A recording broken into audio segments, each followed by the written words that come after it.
How has globalization contributed to and lead to an increase in human trafficking? Human trafficking is defined as the unlawful act of transporting or coercing people in order to benefit from their work or service, typically in the form of forced labor or sexual exploitation. Globalization is basically the world coming closer together through things like trade, but also because travel and transportation are easier than ever before. Globalization has had and will continue to have a huge impact on human trafficking. Globalization has brought a time in which money is the most important driving factor of business. Human trafficking brings enormous profits, around $32 billion a year, so globalization has indirectly led to the continuance of human trafficking through the importance money holds in society. Such a large amount of money causes it to snowball into a progressively bigger and wider spread issue. That is one answer, but what other connection does it have? Well, globalization has increased the difference between the ultra-rich and the ultra-poor, making the poor even poorer. This causes lower-income families and individuals to be at a bigger risk of falling victim to human trafficking. The money brought to human traffickers has allowed them to continue to grow their business. Additionally, globalization has made it easier for traffickers to take more people for a lower price and control the people from multiple countries. The poorer people become, the more desperate they become to change their situation, so they will try to take any opportunity to change. This could lead to individuals who would normally be able to avoid human trafficking falling victim to it. If human trafficking was not so profitable, people controlling others through it would not continue, and it would be far easier to stop. There are a lot of problems in our society today. For example, the developed world holds many people high in power that are anti-immigration. This causes governments to impose policies like that agree with the high rollers of society. When immigrants cannot enter the country legally, some choose to enter the country illegally. This can lead to them becoming exploited. If a human trafficker finds an illegal immigrant, they will likely select them for human trafficking because the host country's government is not aware that the individual is in the country in the first place. It turns into a vicious cycle where illegal immigrants are turned into slaves, both physical and sexual, by human traffickers. There are too many incentives for traffickers to stop, so they keep going. It is rare that human traffickers are stopped because victims rarely come forward. Part of that can be from illegal immigrants not wanting to be caught, but others are worried that the traffickers will seek revenge on them for coming forward. The trauma that human trafficking victims go through is immense, so that is not surprising.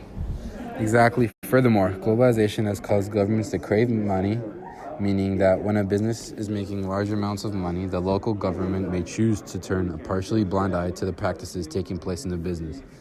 This could mean workers are not paid properly or at all. While this does not happen much, if at all, in most European countries, the US and Canada, and poorer countries, it is not an uncommon practice. This is where important things like coffee and smartphones are produced.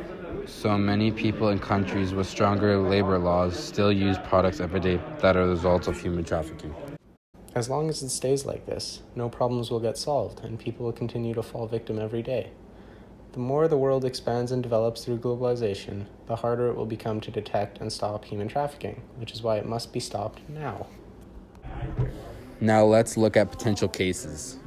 A young boy, 12 years old, is in a poor family in a Southeast Asian country. In order to try and make money, he finds a job making clothes, engaging in child labor. Instead of getting hours assigned per week, the boy is forced to work 6 12-hour days a week. That is such a long time. The child no longer wants to work, but he is forced to work the bad hours or face physical consequences from his employer. One day while working, he gets his hand stuck in a machine, losing a finger. This is an example of human trafficking. From the child's perspective, he needs money, a factor that globalization has enhanced, so he gets a job before he is legally allowed to. Because of this, he is taken advantage of and threatened. His life is forever impacted by his decision to work, which only came to be because of the conditions globalization has created. The employer sees no fault in the matter. The child wanted to work, so he was given work. He is held to the same standard as any other worker, no matter how old he is. By employing the child, the employer does not have to spend as much on wages, which makes both the employer and the company more money.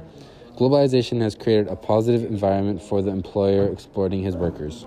A third perspective can come from an outsider living in a rich country, reading about the boy in the newspaper. Clearly, the whole situation is seen as unnecessary and extremely harmful to people that are rich. A boy that young should never be working in dangerous conditions, if working at all. It is likely that this outsider will not realize that globalization is the root cause of the issue in the first place, with the profit being the driving factor. The person may choose to advocate to have the company punished, which will solve part of the problem, but it still leaves the vast majority of bad situations happening. Until globalization is addressed as harmful and a cause of human trafficking, the situation will only get worse.